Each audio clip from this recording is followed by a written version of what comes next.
Matisse left Paris at the end of the First World War for the south of France.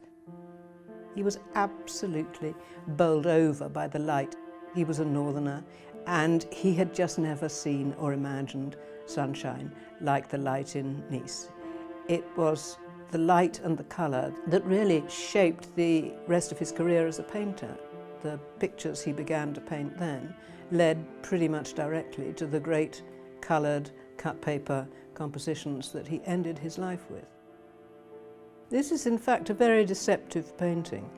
It's extremely beautiful, I think, from whatever point of view you look at it.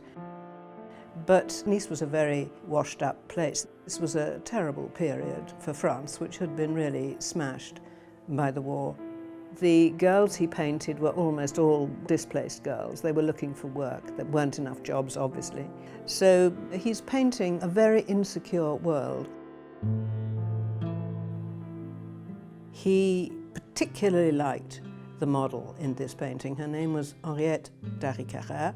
She'd trained as a dancer, and it meant that she was very athletic, and Matisse never tired of the volumes, the planes, the flexibility and fluidity of that extraordinary body. These are remarkable poses to hold for up to 10 hours at a time and 10 hours the next day, but she was extraordinarily patient and also had terrific stamina. She was a very remarkable girl as well. She played the violin, and Matisse and she would play duets together. She became a painter, of course, under his tutelage. In fact, the Matisse family pretty much adopted her as an honorary daughter.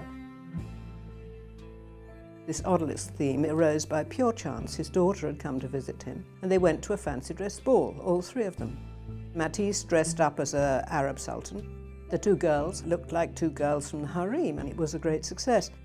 The next day they posed in their fancy dress costumes, and Henriette was so receptive.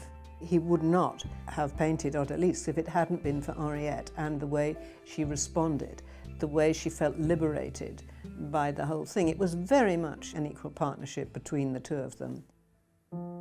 Matisse's studio in Nice was 2 rooms in a cheap apartment block, and Matisse had furnished them more or less entirely from junk shops. He would pick up screens, fabrics especially. It was the props and costumes and also the backdrops for his paintings. All these elements become part of the texture of the painting, and that is a completely new way of painting. People hadn't painted like that before. In this particular picture, I think you can see especially what Matisse called the architectural underpinning of the work he was doing. And Matisse himself always said that he was exploring not only colour and light, but particularly structure and mass, and that this was the solid base on which he built everything that came afterwards. Matisse had to get used all his life to people not understanding what he was painting. He appalled them with his abstract inventions. He appalled them later with his paintings of odalisques. Nobody could understand the great cutouts that he made at the end of his life, which are now considered some of the greatest artistic achievements of the 20th century. In every case, he's between 20 and 50 years ahead of his contemporaries.